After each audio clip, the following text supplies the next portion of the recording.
नमस्कार दोस्तों, आपका स्वागत करता हूं इस YouTube channel SK coaching centre पर। दोस्तों, आज हम लोग रीजनिंग के एक और नए पार्ट को देखने वाले हैं। ये रीजनिंग का पार्ट नंबर आपका 197 होने वाला है। अगर आप लोग इससे पहले वाले पार्ट नहीं देखे होंगे तो ज़रूर जाकर देख लीजिएगा। इस पार्ट के अंदर आज हम लोग रीजनिंग के 16 अलग अलग प्रकार के इम्पोर्टेंट प्रश्न को देखने वाले हैं, जो कि आपको आने वाले आगामी सभी परीक्षाओं के लिए काफ़ी महत्वपूर्ण होने वाला है। तो सभी प्रश्न को पहले आप लोग खुद से ज़रूर सॉल्व करने की कोशिश कीजिएगा और आप लोग हमारे साथ अंत तक ज़रूर बने रहिएगा। सभी प्रश्न को हम लोग एकदम शॉर्ट ट्रिक के साथ सॉल्व करने की कोशिश करेंगे। तो चलिए हम लोग 1 नंबर क्वेश्चन की ओर चलते हैं।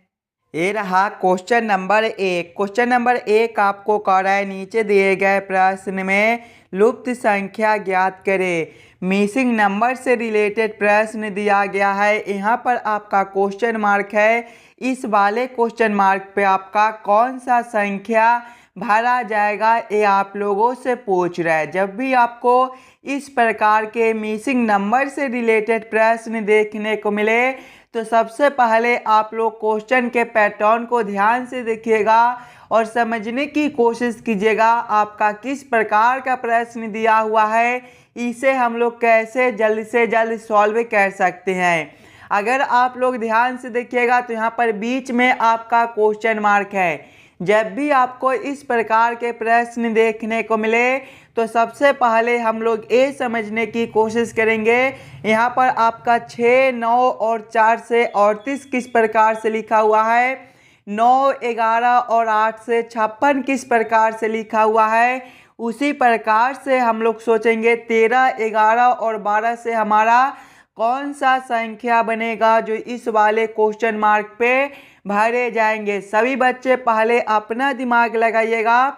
6, 9 और 4 से हम लोग 38 किस प्रकार से ला सकते हैं। अगर हम लोग पहले सभी संख्याओं को आपस में जोड़कर देखेंगे तो देखिएगा 6 + 9 जो है ये आपका 15 होता है।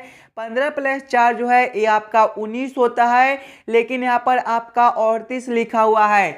19 से 38 हम लोग किस प्रकार से ला सकते हैं। अगर 19 में 2 से गुना करते हैं तो ये आपका 38 बनता है। वही सेम हम लोग आगे करेंगे, पहले सभी संख्याओं को आपस में जोड़ेंगे और उसके बाद 2 से गुना कर देंगे।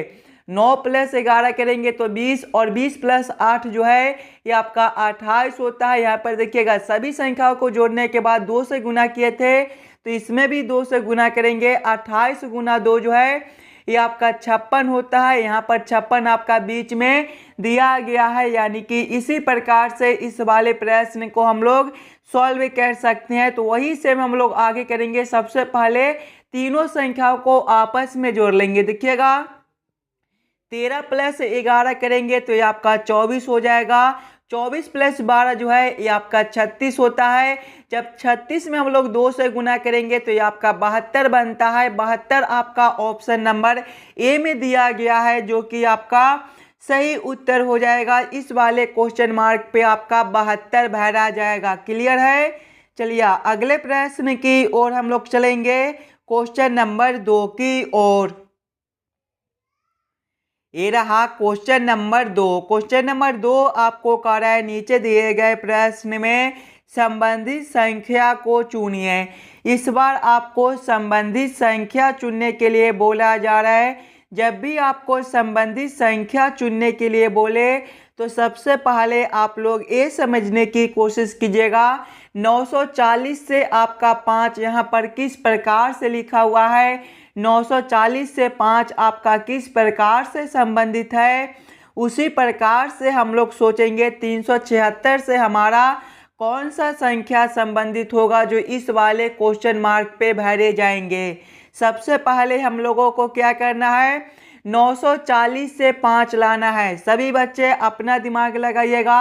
940 से हम लोग 5 किस प्रकार से ला सकते हैं।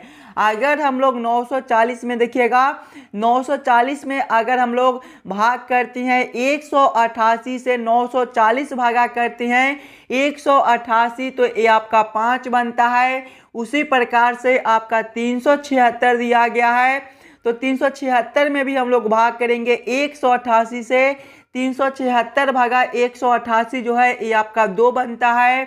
2 आपका ऑप्शन नंबर बी में दिया हुआ है जो कि आपका सही उत्तर हो जाएगा। इस वाले क्वेश्चन मार्क पे आपका 2 भरा जाएगा। जिस प्रकार से 940 में 188 से भाग करने पर 5 प्राप्त होता है, उसी प्रकार से 376 में 188 से भाग करने पर आपका 2 बनेगा। चलिए अगले प्रश्न की ओर हम लोग चलेंगे, क्वेश्चन नंबर 3 की ओर। ये रहा क्वेश्चन नंबर 3। क्वेश्चन नंबर 3 आपको कह रहा है इस आकृति में कितने त्रिभुज है। यहाँ पर आपका एक आकृति दिया हुआ है, कुछ इस प्रकार का आकृति है और प्रश्न आप लोगों से पूछ रहा है इस वाले आकृति में टोटल कितने ट्रायंगल त्रिभुज बनते हैं। सबसे पहले आप लोग वीडियो को रोककर खुद से जरूर काउंटिंग करने की कोशिश कीजिएगा इस वाले आकृति में आपका टोटल कितना ट्रायंगल त्रिभुज बनता है। जब भी आपको त्रिभुज काउंटिंग करने के लिए बोले तो सबसे पहले आप लोग आकृति को ध्यान से देखिएगा और समझने की कोशिश कीजिएगा आपका किस प्रकार का आकृति दिया गया है। अगर आप लोग ध्यान से देखिएगा तो यहाँ पर देखिए आपका एक चतुर्भुज दिया हुआ है। जब भी आपको इस प्रकार के आकृति देखने को मिले तो ऐसे आकृति में हम लोग त्रिभुज किस प्रकार से काउंटिंग करते हैं। सबसे पहले छोटे छोटे खंड को काउंट कर लेते हैं और उसमें 2 से गुना कर देते हैं। इस वाले आकृति में छोटे छोटे खंड देखिएगा तो एक आपका ए हो जाएगा, दूसरा आपका ए बनेगा, तीसरा आपका ए हो जाएगा और चौथा आपका ए हो जाएगा। यानी कि इसमें आपके 4 छोटे छोटे खंड है, 4 गुना 2 करेंगे तो ये आपका 8 हो जाएगा। यानी कि इस वाले आकृति में आपका 8 त्रिभुज बनता है। ये आपका ट्रिक है। आगे उसी प्रकार से देखिएगा तो उसी प्रकार का यहाँ पर भी आपका एक आकृति दिया गया है। इसमें भी छोटे छोटे काउंट करेंगे, छोटे छोटे खंड को काउंट करेंगे तो 1 खंड, 2 खंड, 3 खंड, 4 खंड आपके इसमें भी बनते हैं। यानी कि 4 गुना 2 करेंगे तो यहाँ पर भी आपका 8 हो जाएगा। यानी कि इस वाले आकृति में भी आपका 8 त्रिभुज बनता है। आगे देखिएगा 8 + 8 करेंगे तो आपका 16 हो जाएगा और 17वां आपका ए बनता है, 18वां आपका ए हो जाएगा, 19वां आपका ए बनेगा, 20वां आपका ए हो जाएगा, 21वां आपका ए बनता है, 22वां जो है ये आपका ए हो जाएगा। ध्यान से देखिएगा इसमें भी और त्रिभुज बनते हैं।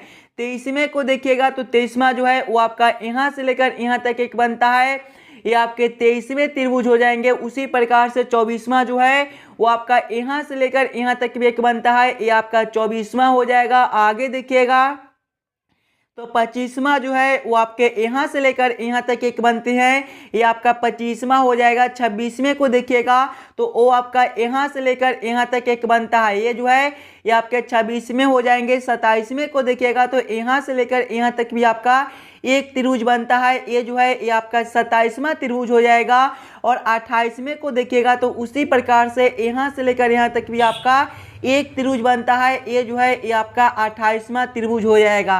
28 आपका कौन सा ऑप्शन में दिया गया है। 28 आपका ऑप्शन नंबर ए में दिया हुआ है जो कि आपका सही उत्तर बनता है। इस वाले आकृति में आपके टोटल 28 ट्रायंगल त्रिभुज बनते हैं। क्लियर है।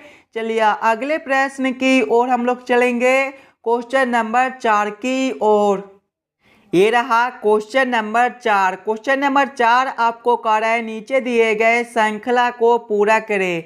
इस बार आपको श्रृंखला सीरीज से रिलेटेड प्रश्न दिया गया है। दोस्तों एक श्रृंखला सीरीज दिया हुआ है और यहाँ पर बीच में क्वेश्चन मार्क है। इस वाले क्वेश्चन मार्क पे आपका कौन सा संख्या भरा जाएगा ये आप लोगों से पूछ रहा है। जब भी आपको श्रृंखला सीरीज से रिलेटेड प्रश्न देखने को मिले तो सबसे पहले आप लोग श्रृंखला को ध्यान से देखिएगा और समझने की कोशिश कीजिएगा आपका किस प्रकार का श्रृंखला दिया हुआ है, इसे हम लोग कैसे जल्द से जल्द सॉल्व कर सकते हैं। अगर आप लोग ध्यान से देखिएगा श्रृंखला को तो पहले आपका 3 लिखा हुआ है, 3 के आगे आपका 6 दिया गया है, 6 के आगे आपका 18 दिया हुआ है, 18 के आगे आपका 72 दिया गया है, 72 के आगे आपका क्वेश्चन मार्क है और क्वेश्चन मार्क के आगे आपका 2160 दिया गया है।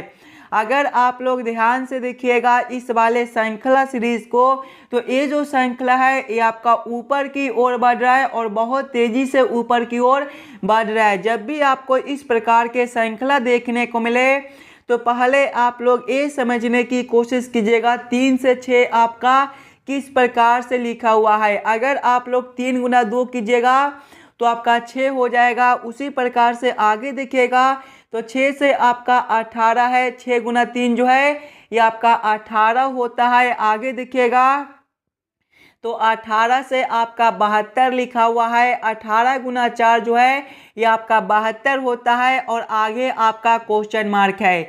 ध्यान से देखिएगा तो गुना 2 गुना 3 गुना 4 यानी कि अगले अंतर जो है वो आपके गुना 5 के हो जाएंगे। जब हम लोग 72 गुना 5 करेंगे तो ये आपके कितने हो जाएंगे, 72 गुना 5 जो है ये आपके 360 होती हैं। 360 आपका ऑप्शन नंबर डी में दिया हुआ है जो कि आपका सही उत्तर हो जाएगा। इस वाले क्वेश्चन मार्क पे आपका 360 भरा जाएगा और 360 से आगे देखिएगा तो आपका 2160 लिखा हुआ है। यहाँ पर आपका गुना 6 कर दिया गया है। 360 गुना 6 जो है ये आपका 2160 होता है। क्वेश्चन नंबर 4 का आपका ऑप्शन नंबर डी जो है सही उत्तर हो जाएगा। चलिए अगले प्रश्न की ओर हम लोग चलेंगे, क्वेश्चन नंबर 5 की ओर। ये रहा क्वेश्चन नंबर 5। क्वेश्चन नंबर 5 आपको कह रहा है यदि वर्षा को जल कहते हैं, जल को वायु कहते हैं, वायु को बादल कहते हैं, बादल को आकाश कहते हैं, आकाश को समुद्र कहते हैं, समुद्र को सड़क कहते हैं, तो हवाई जहाज कहाँ उड़ते हैं ये आप लोगों से पूछ रहा है। दोस्तों जब भी आपको इस प्रकार के रीजनिंग के प्रश्न देखने को मिले तो सबसे पहले आप लोग प्रश्न को ध्यान से पढ़िएगा और समझने की कोशिश कीजिएगा प्रश्न आपको क्या कह रहा है। देखिए प्रश्न आपको कह रहा है कि यदि वर्षा को जल कहते हैं, यानी कि इस वाले प्रश्न में वर्षा को जल कहा जाता है, जल को वायु कहा जाता है, वायु को बादल कहा जाता है और बादल को आकाश कहा जाता है, आकाश को समुद्र कहा जाता है और समुद्र को सड़क कहा जाता है। और आप लोगों से क्या पूछ रहे हैं, देखिए आप लोगों से पूछा जा रहा है तो हवाई जहाज कहाँ उड़ते हैं। सबसे पहले आप लोग ये समझने की कोशिश कीजिएगा हवाई जहाज आपका कहाँ उड़ता है। हवाई जहाज जो है वो आपके आकाश में उड़ते हैं। इस वाले प्रश्न में देखिएगा तो आकाश को क्या कहा जाता है, आकाश को समुद्र कहा जाता है। यानी कि इस वाले प्रश्न के अनुसार आपके हवाई जहाज जो होंगे वो समुद्र में उड़ेंगे। समुद्र आपका ऑप्शन नंबर सी में दिया हुआ है जो कि आपका सही उत्तर बनता है। चलिए अगले प्रश्न की ओर हम लोग चलेंगे, क्वेश्चन नंबर 6 की ओर।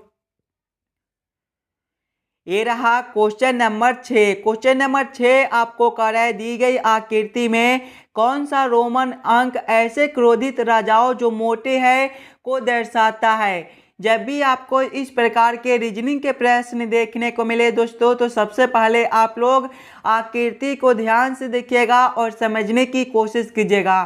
ध्यान से देखिएगा तो देखिए मोटे के लिए जो है वो आपके यहाँ से लेकर यहाँ तक आकृति दिया गया है। आगे देखिएगा, अगर आप लोग आगे देखिएगा तो क्रोधी के लिए जो आपका आकृति है वो आपका यहाँ से लेकर यहाँ तक बनता है। आगे देखिएगा तो राजा के लिए जो आपका आकृति है वो आपका यहाँ से लेकर यहाँ तक दिया गया है। और आप लोगों से क्या पूछ रहा है, देखिएगा आप लोगों से पूछा जा रहा है कौन सा रोमन अंक ऐसे क्रोधित राजाओं जो मोटे हैं को दर्शाता है। यानी कि क्रोधित भी होना चाहिए, राजा भी होना चाहिए और मोटा भी होना चाहिए। कौन सा ऐसा अंक है जो आपके ये तीनों में दिया गया है। देखिएगा मोटा, क्रोधी और राजा, ये तीनों में आपका कौन सा अंक दिया गया है। ध्यान से देखिएगा तो 4 जो है ये आपके तीनों में दिए गए हैं। यानी कि 4 आपका ऐसा अंक है जो आपका क्रोधित भी है, राजा भी है और मोटा भी है। 4 आपका ऑप्शन नंबर बी में दिया गया है जो कि आपका सही उत्तर बनता है। चलिए अगले प्रश्न की ओर हम लोग चलेंगे, क्वेश्चन नंबर 7 की ओर। ये रहा क्वेश्चन नंबर 7। क्वेश्चन नंबर 7 आपको कह रहा है नीचे दिए गए प्रश्न में संबंधित शब्द को चुनिए। यहाँ पर आपको संबंधित शब्द चुनने के लिए बोला जा रहा है। प्रश्न आपको कह रहा है जिस प्रकार से ईंट का संबंध दीवार के साथ है, उसी प्रकार से आप लोगों से पूछा जा रहा है सेल का संबंध कौन सा शब्द के साथ होगा जो इस वाले क्वेश्चन मार्क पे भरे जाएंगे। जब भी आपको इस प्रकार के रीजनिंग के प्रश्न देखने को मिले तो सबसे पहले आप लोग ये समझने की कोशिश कीजिएगा ईंट से आपका दीवार किस प्रकार से लिखा हुआ है, ईंट से दीवार आपका किस प्रकार से संबंधित है। उसी प्रकार से दोस्तों आप लोग सोचिएगा सेल से आपका कौन सा शब्द बनेगा जो इस वाले क्वेश्चन मार्क पे भरे जाएंगे। अगर आप लोग ध्यान से देखिएगा तो ईंट से आपका दीवार लिखा हुआ है, ईंट से ही आपका दीवार का निर्माण होता है। उसी प्रकार से सेल से देखिएगा तो सेल से जो है वो आपका उत्तर का निर्माण होता है। उत्तर आपका कौन सा ऑप्शन में दिया गया है, उत्तर आपका ऑप्शन नंबर डी में दिया हुआ है जो कि आपका सही उत्तर बनता है। चलिए अगले प्रश्न की ओर हम लोग चलेंगे, क्वेश्चन नंबर 8 की ओर।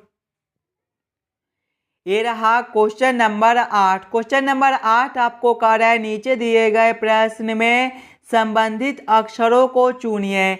इस बार आपको संबंधित अक्षर चुनने के लिए बोला जा रहा है। प्रश्न आपको कह रहा है जिस प्रकार से CORD का संबंध BNQC के साथ है, उसी प्रकार से आप लोगों से पूछा जा रहा है LESS का संबंध कौन सा अक्षर के साथ होगा जो इस वाले क्वेश्चन मार्क पे भरे जाएंगे। जब भी आपको इस प्रकार के रीजनिंग के प्रश्न देखने को मिले तो यहाँ पर सबसे पहले आप लोग ये समझने की कोशिश कीजिएगा CORD से आपका BNQC किस प्रकार से लिखा हुआ है। CORD से हम लोग BNQC किस प्रकार से ला सकते हैं, उसी प्रकार से हम लोग सोचेंगे LESS से हमारा कौन सा अक्षर बनेगा जो इस वाले क्वेश्चन मार्क पे भरे जाएंगे। अगर आप लोग ध्यान से देखिएगा तो पहले आपका क्या दिया गया है, CORD दिया गया है और इससे क्या लिखा हुआ है BNQC दिया गया है। ध्यान से देखिएगा सिंगल अक्षर को, तो C से आपका B है -1 है, O से आपका N है -1 है, R से आपका Q है -1 है, D से आपका C है -1 है, यानी कि सभी अक्षर में -1 कर दिया गया है। वही सेम हम लोग आगे करेंगे, L -1 करेंगे। L आपका 12वें पर होता है, 12 -1 जो है ये आपका 11 होता है और 11वें पर K होता है। आगे आपका E है, E जो है ये आपके 5वें पर होता है, 5 -1 आपका 4 और चौथे पर आपका D होता है। आगे आपका S है, S -1 आपका कौन सा अक्षर बनेगा, S आपका 19वें पर होता है, 19 -1 आपका 18 और 18वें पर R होता है।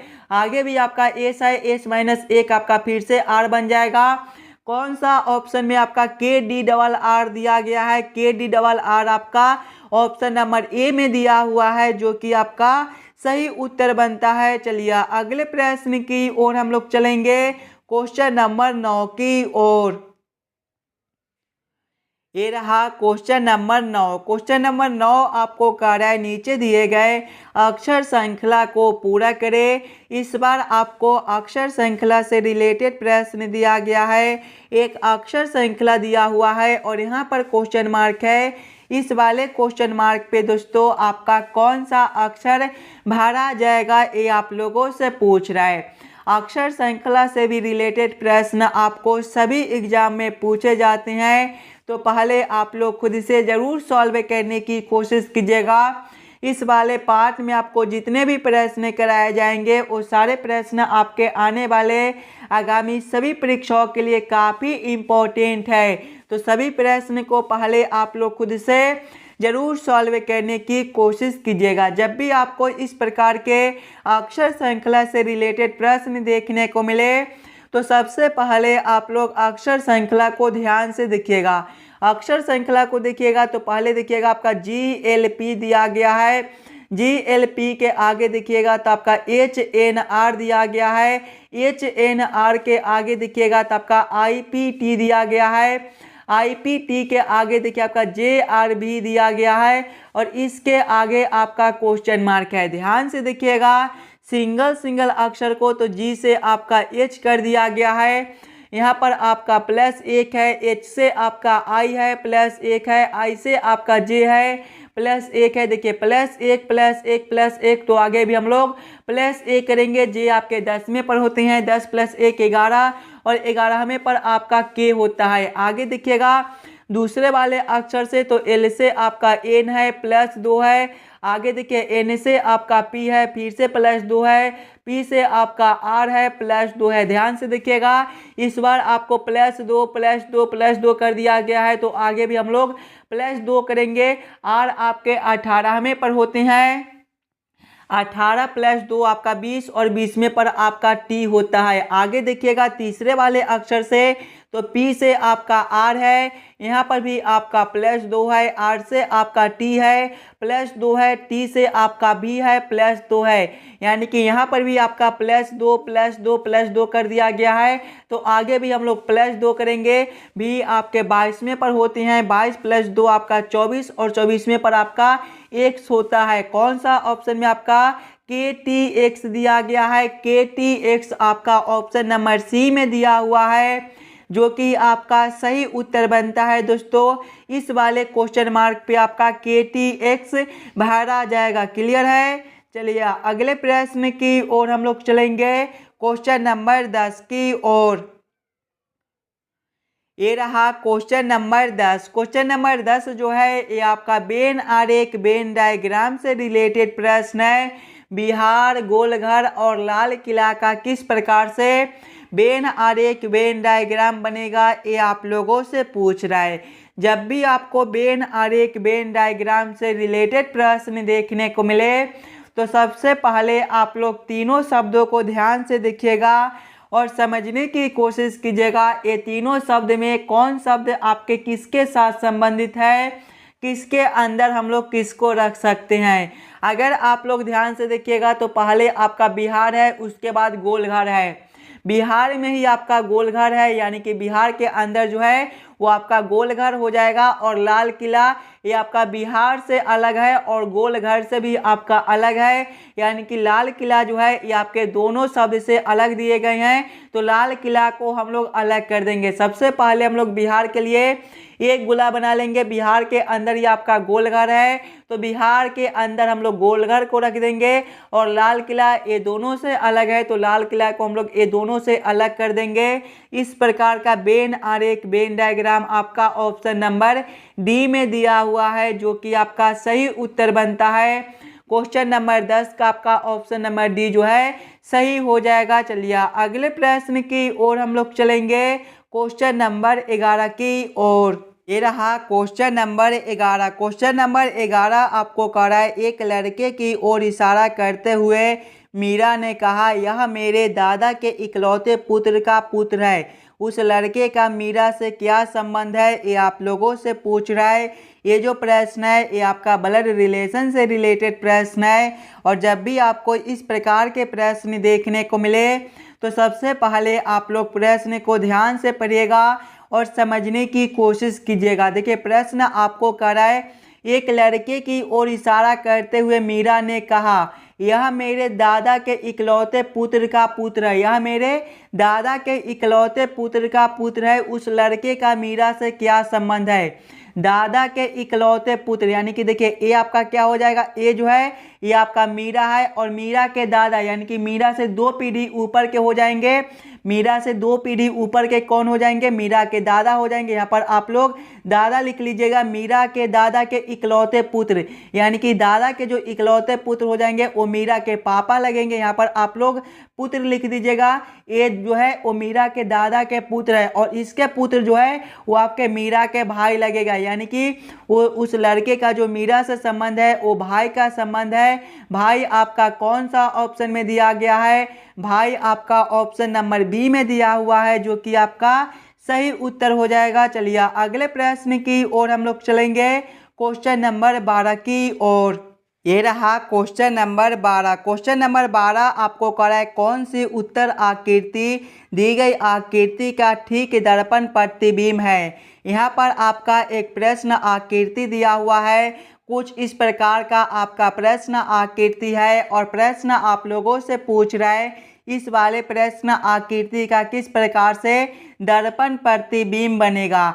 ध्यान से देखिएगा अगर आप लोग दोस्तों, तो देखिए दर्पण जो है ये आपके कुछ इस प्रकार से दिए गए हैं। जब भी आपको इस प्रकार के दर्पण देखने को मिले तो प्रश्न आकृति जो है वो आपके बाएं वाले उलटकर दाएं में चले जाएंगे और दाएं वाले आकृति आपके उलटकर बाएं में चले आएंगे।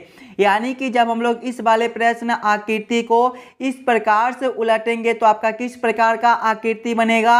ये जो आपका 4 इस साइड दिया गया है ये आपका उलटने के बाद अब कुछ इस प्रकार से आपको दिखाई देंगे। आगे देखिएगा ये जो आपका 5 है ये आपके अब इस साइड हो जाएंगे और कुछ इस प्रकार से आपको उलटने के बाद दिखाई देंगे। और ये जो 6 है ये आपके उलटकर अब इस साइड हो जाएंगे और ये आपके अब कुछ इस प्रकार से उलटने के बाद दिखाई देंगे। इस प्रकार का उत्तर आकृति आपका कौन सा ऑप्शन में दिया गया है। इस प्रकार का उत्तर आकृति आपका ऑप्शन नंबर बी में दिया हुआ है, जो कि आपका सही उत्तर बनता है। इस वाले प्रश्न आकृति का सही दर्पण छवि आपका ऑप्शन नंबर बी में दिया गया है।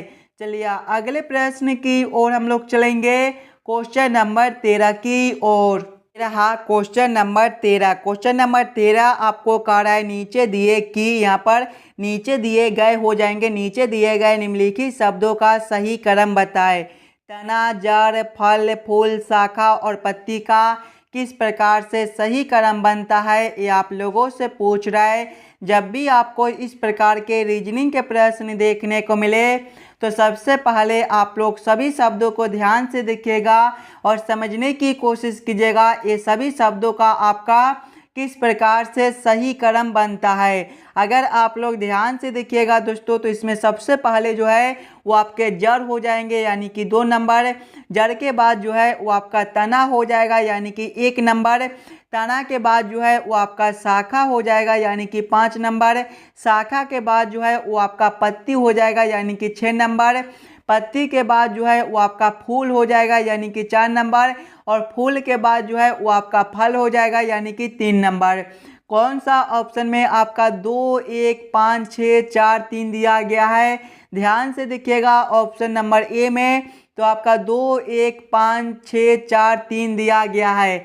यानी कि ये सभी शब्दों का जो सही क्रम है वो आपका ऑप्शन नंबर ए में दिया गया है। तो क्वेश्चन नंबर 13 का आपका ऑप्शन नंबर ए जो है सही उत्तर बनता है। चलिए अगले प्रश्न की ओर हम लोग चलेंगे, क्वेश्चन नंबर 14 की ओर।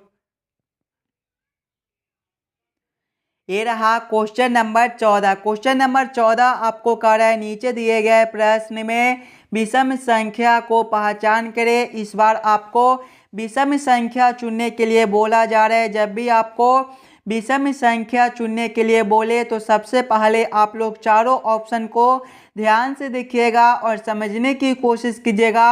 ये चारों ऑप्शन में आपका सबसे अलग ऑप्शन कौन सा दिया गया है। ध्यान से देखिएगा तो ऑप्शन ए में आपका 428 है, ऑप्शन बी में 339 है, ऑप्शन सी में 326 है और ऑप्शन डी में आपका 338 दिया गया है।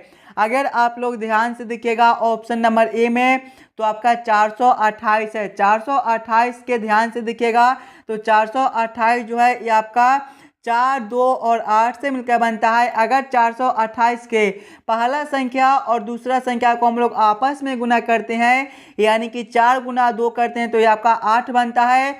ध्यान से देखिएगा तीसरा संख्या आपका 8 दिया गया है। ऑप्शन बी में देखिएगा 339 है। 339 जो है ये आपका 3, 3, 9 से मिलकर बनता है। इसके भी हम लोग पहला संख्या और दूसरा संख्या को आपस में गुना करेंगे, यानी कि 3 गुना 3 करेंगे तो आपका 9 बनता है। देखिए तीसरा संख्या आपका 9 दिया गया है। ऑप्शन सी में देखिएगा 326 दिया गया है। 326 जो है यह आपका 3, 2, 6 से मिलकर बनता है। इसके भी हम लोग पहले संख्या और दूसरे संख्या को आपस में गुना करेंगे, 3 गुना 2 करेंगे तो आपका 6 हो जाएगा। देखिए तीसरा संख्या आपका 6 दिया गया है। ऑप्शन डी में देखिएगा आपका 338 है। 338 जो है ये आपका 3, 3, 8 से मिलकर बनता है। इसके भी हम लोग पहले संख्या और दूसरे संख्या को आपस में गुना करेंगे। जब हम लोग 3 गुना 3 करेंगे तो ये आपका 9 हो जाएगा, लेकिन यहाँ पर देखिए आपका 8 दिया गया है, यानी कि सबसे अलग ऑप्शन आपका डी बनता है। तो क्वेश्चन नंबर 14 का आपका ऑप्शन नंबर डी जो है सही उत्तर हो जाएगा। चलिए अगले प्रश्न की ओर हम लोग चलेंगे, क्वेश्चन नंबर 15 की ओर। ये रहा क्वेश्चन नंबर 15। क्वेश्चन नंबर 15 आपको कह रहा है नीचे दिए गए प्रश्न आकृति कौन सा उत्तर आकृति में निर्मित है। यहाँ पर आपका एक प्रश्न आकृति दिया हुआ है, कुछ इस प्रकार का आपका प्रश्न आकृति है और प्रश्न आप लोगों से पूछ रहा है इस प्रकार के प्रश्न आकृति कौन सा उत्तर आकृति में दिया गया है। सबसे पहले आप लोग प्रश्न आकृति को ध्यान से देखिएगा और समझने की कोशिश कीजिएगा। ध्यान से देखिएगा तो आपका प्रश्न आकृति जो है ये आपका कुछ इस प्रकार का प्रश्न आकृति है और इस प्रकार के प्रश्न आकृति आपका कौन सा उत्तर आकृति में दिया गया है ये आप लोगों से पूछ रहा है। अगर आप लोग ध्यान से देखिएगा ऑप्शन नंबर ए में तो आपका कुछ इस प्रकार के जो है वो प्रश्न आकृति बनते हैं। देखिए सबसे पहले आपका यहाँ से लेकर यहाँ तक ले लीजिएगा, उसके बाद देखिएगा तो देखिए कुछ इस प्रकार के आपके आकृति बनते हैं, यानी कि ये जो प्रश्न आकृति है ये आपका ऑप्शन नंबर ए में दिया गया है। तो क्वेश्चन नंबर 15 का आपका ऑप्शन नंबर ए जो है वो आपका सही उत्तर हो जाएगा। चलिए अगले प्रश्न की ओर हम लोग चलेंगे, क्वेश्चन नंबर 16 की ओर। दोस्तों ये रहा क्वेश्चन नंबर 16 और ये जो प्रश्न है ये आपके होमवर्क के तौर पे छोड़े जाते हैं। एकदम आसान सा प्रश्न है, थोड़ा सा दिमाग लगाइएगा तो इस वाले प्रश्न को आप लोग आसानी के साथ सॉल्व कर पाइएगा। तो आप लोग ज़रूर खुद इसे सॉल्व कीजिएगा और हमें ज़रूर कमेंट करके बताइएगा कि आज के 16 प्रश्न में से आप लोग कितने प्रश्न को खुद से सॉल्व किए हो। अगर आपको किसी भी प्रश्न में कहीं पर भी कोई दिक्कत हो तो हमें वो भी कमेंट करके बता दीजिएगा। और जितने बच्चे इस वाले YouTube चैनल पर नए हो चैनल को सब्सक्राइब और वीडियो को लाइक ज़रूर करके जाइएगा। चलिए हम लोग मिलते हैं आपसे अगले वीडियो में। धन्यवाद।